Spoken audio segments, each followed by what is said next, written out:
నిలదీసి అడిగే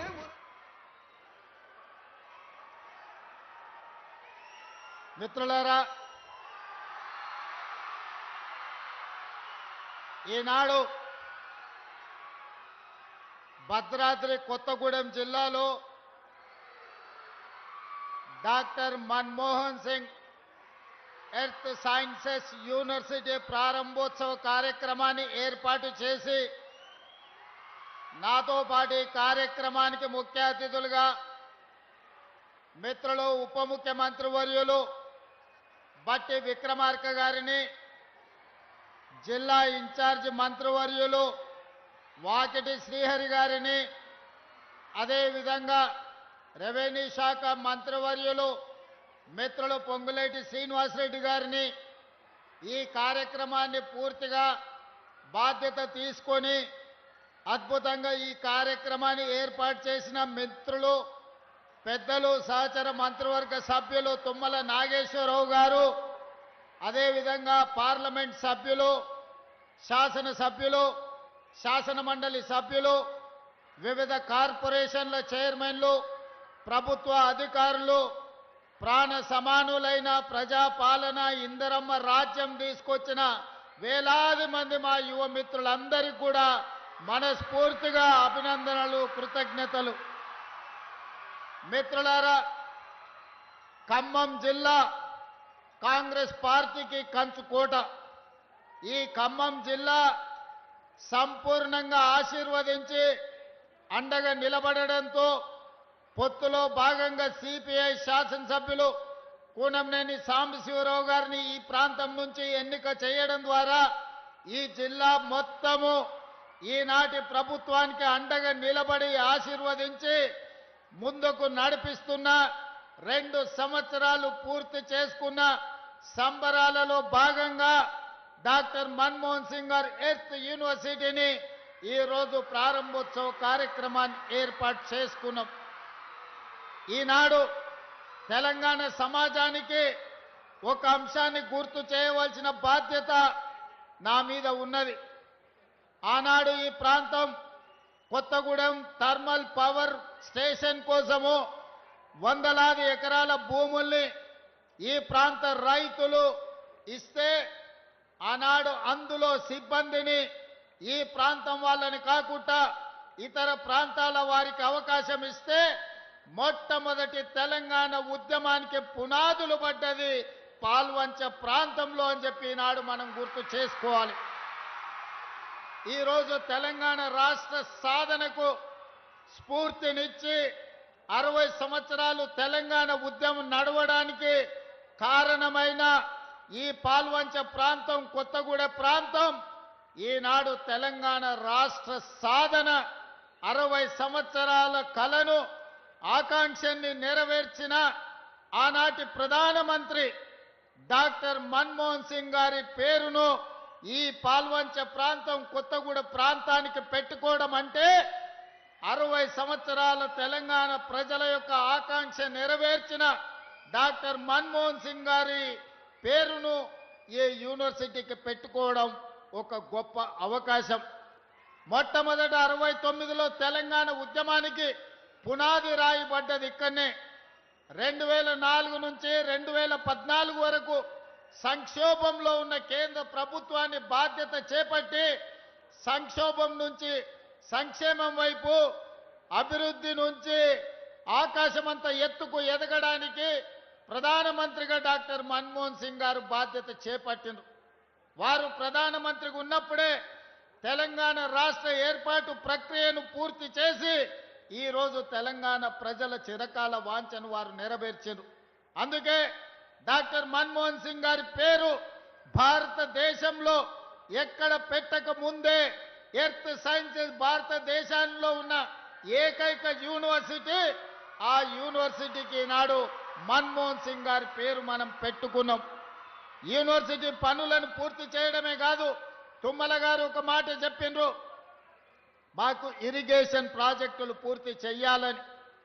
భారతదేశ మొట్టమొదటి ప్రధానమంత్రి పండిట్ జవహర్లాల్ నెహ్రూ గారు స్వతంత్రం వచ్చిన తర్వాత ఈ దేశంలో ఉన్న నిరక్షరాస్యత, ఈ దేశంలో ఉన్న ఆకలి కేకలను చూసి ఈ దేశం అభివృద్ధి పదం వైపు నడవాలి, ప్రపంచంతో పోటీ పడాలి అనంటే ఎడ్యుకేషన్ అండ్ ఇరిగేషన్ పాలసీని అడాప్ట్ చేసుకోవాలని ఈ రోజు భారతదేశంలో గొప్ప గొప్ప యూనివర్సిటీలు ఎన్ని ఉన్నాయో వాటన్నిటిని ఆనాడు మొట్టమొదటి ప్రధానమంత్రి పండిత్ జవహర్లాల్ నెహ్రూ గారు ప్రారంభించినవే.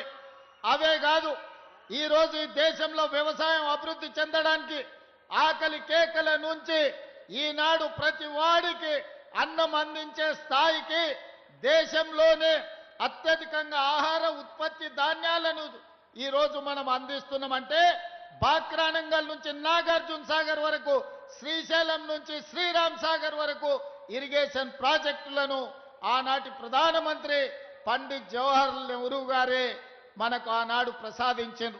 ఈ రోజు మనం చూస్తున్న నాగార్జున సాగర్, ఈ రోజు మనం చూస్తున్న శ్రీశైలం, ఈ రోజు మనం చూస్తున్న ఎస్ఆర్ఎస్పి మొట్టమొదటి ప్రధానమంత్రి పండిత్ జవహర్లాల్ నెహ్రూ గారు ప్రారంభించినవే. కాబట్టి మిత్రులారా, వారి స్ఫూర్తితోని ఎడ్యుకేషన్ అండ్ ఇరిగేషనే తెలంగాణ రాష్ట్రాన్ని ప్రపంచ చిత్రపటం మీద ఉన్నత స్థానంలో నిలబెడుతుందని ఈనాడు మా ప్రభుత్వం సంపూర్ణంగా విశ్వసిస్తుంది. దానికోసమే ఎడ్యుకేషన్ ఇంప్రూవ్ చేయాలి, ప్రపంచ ఖనిజ సంపద మీద పరిశోధనలు జరగాలి, ఈ ప్రాంతంలో ఉన్న అపారమైన ఖనిజ సంపద సింగరేణి కావచ్చు, ఇతర ఖనిజ సంపదను గుర్తించాలి, సింగరేణి లాంటి సంస్థల్ని పెంపొందించాలి అనంటే ఎర్త్ యూనివర్సిటీ కొత్తగూడెంలో పెట్టాలి అని ఈనాడు మన ప్రభుత్వం నిర్ణయం తీసుకున్నది. ఇవాళ అందుకే మీకు మెడికల్ కాలేజీ ఇచ్చినా, మీ ప్రాంతంలో ఎడ్యుకేషన్కి సంబంధించి ప్రతి నియోజకవర్గానికి young India integrated residential schools ఇచ్చినా, మెడికల్ కాలేజ్ ఇచ్చినా, ఎడ్యుకేషన్కు సంబంధించి ప్రతి అవకాశాన్ని ఖమ్మం జిల్లా ప్రజలకు అందించాలన్న లక్ష్యంతో ముందుకు వెళ్తున్నాం. ఇదే కాదు, ఈ రెండు ఎక్కడ కూడా తెలంగాణలో రెండు నదీ జలాలు వచ్చేది చాలా తక్కువ.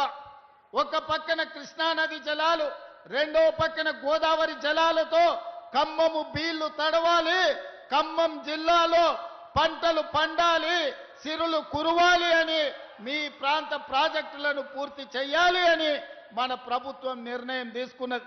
సీతారామ ప్రాజెక్టునే కాదు, ఈ ఖమ్మం జిల్లాలో ఉన్న సాగునీటి ప్రాజెక్టులు 10 సంవత్సరాలు నిర్లక్ష్యానికి గురైనాయి, అవినీతికి లోనైనాయి. కేసీఆర్ ఇంట్లో కనుక వర్షం కురిపించినాయి తప్ప ఖమ్మం బీడు పొలాల మీద నీళ్లు పారలేదు. అందుకే ఈనాడు మిత్రులు బట్టి విక్రమార్క గారు ఆర్థిక మంత్రిగా, మిత్రులు పొంగులేటి శ్రీనివాసరెడ్డి గారు రెవెన్యూ మంత్రిగా, తుమ్మల నాగేశ్వరరావు గారు వ్యవసాయ శాఖ మంత్రిగా తెలంగాణ రాష్ట్ర ప్రభుత్వానికి నేను ముఖ్యమంత్రిగా ఉండొచ్చు, కానీ ఈ పాలనకు ఆయువు పట్టైన శాఖలన్నీ ఖమ్మం జిల్లాలోనే ఉన్నాయి. బట్టి విక్రమార్క గారు, తుమ్మల గారు, పొంగులేటి గారు అనుకుంటే ఈ ప్రభుత్వంలో జరగనిది ఏమీ లేదు. ఖమ్మకు జిల్లాకు ఏమి కావాలనో మీరు అడిగిందే తడువుగా మీ నిధులు అనుమతులు మంజూరు చేసే బాధ్యత నాది. అందుకే మిత్రులారా, వాస్తవంగా తొందరగా రావాలి, మీతో మాటలు పంచుకోవాలనుకున్నా, కానీ హెలికాప్టర్ సమస్య అందుకే ఆలస్యమైంది. కానీ ప్రజలకు రేషన్ కార్డు ఇచ్చినా, ప్రజలకు సన్న బియ్యం ఇచ్చినా, ప్రజలకు ఇందిరమ్మ ఇండ్లు ఇచ్చినా, మా ఆడబిడ్డలకు ఇందిరమ్మ చీరలు ఇచ్చినా, ఏ ప్రోగ్రాం అయినా ఖమ్మం జిల్లా నుంచే ప్రారంభించుకున్నాం. ఖమ్మం జిల్లా మంత్రులే నాయకత్వం వహిస్తున్నారు. ఈరోజు వ్యవసాయానికి, ఈరోజు ఇందిరమ్మ ఇండ్లకు, ఇందిరమ్మ చీరలకు నిధులు, రేషన్ కార్డులు, సన్న బియ్యం అన్ని కార్యక్రమాలను కూడా ఈ ప్రాంతం నుంచే ప్రారంభించుకున్నాం. భద్రాద్రి రాముల వారి సాక్షిగా ఖమ్మం జిల్లాను అన్ని జిల్లాలతో పాటు అభివృద్ధి పదం వైపు నడిపించే బాధ్యత నాది, నా మంత్రివర్గ సహచరులది. మీరందరూ ఏ విధంగా అయితే అండగా ఉండి ఆశీర్వదించినరో, 2 సంవత్సరాల క్రితం మీరు ఆశీర్వదించి ఓటేస్తే ఆ ఓటే ఆయుధంగా మారి ప్రజా పాలనను అందించి ఈ రోజు ప్రజలకు మంచి పరిపాలనను అందించడం.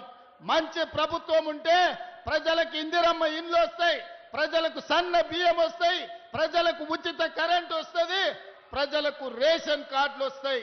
మరి ప్రభుత్వం ఉన్నా సర్పంచులు మంచోళ్ళు ఉండాలి. మంచోడు సర్పంచ్ లేకపోతే, మంత్రులతో కలిసి పనిచేసేటోడు మీ ఊర్లో లేకపోతే, ఆపుకో ఫుల్లుకో మందుకో ఓటేస్తే గ్రామాలు దెబ్బతింటాయి. అందుకే ఈడికొచ్చిన మిత్రులకు రాజకీయ కక్షలు మానండి, 10 సంవత్సరాలు అండగా నిలబడండి. తెలంగాణ రాష్ట్రాన్ని దేశంలోనే నెంబర్ 1 స్థానంలో నిలబెడదాం.